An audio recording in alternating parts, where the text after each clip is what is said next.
ACB DSP అధికారులు అంటూ ప్రభుత్వ ఉద్యోగిని బెదిరించిన వ్యక్తులను తాండూరు పోలీసులు అరెస్ట్ చేశారు.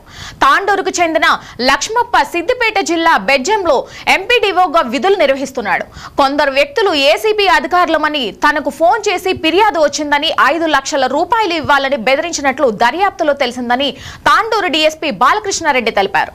నిందితులు అనంతపురం జిల్లాకు చెందిన తరుణ్ గౌడ్, కర్ణాటక రాష్ట్రానికి చెందిన జామా మసీద్ గా గుర్తించారు. నిందితుల నుండి ₹1,00,000 నగదు, 2 మొబైల్ ఫోన్లను స్వాధీనం చేసుకున్నట్లు తెలిపారు. నిందితులను పట్టుకోవడంలో చాకచక్యం వహించిన head constable and Amjad, constable Shiva, Shabeel Sayanna, మహేష్లను డీఎస్పీ అభినందించారు.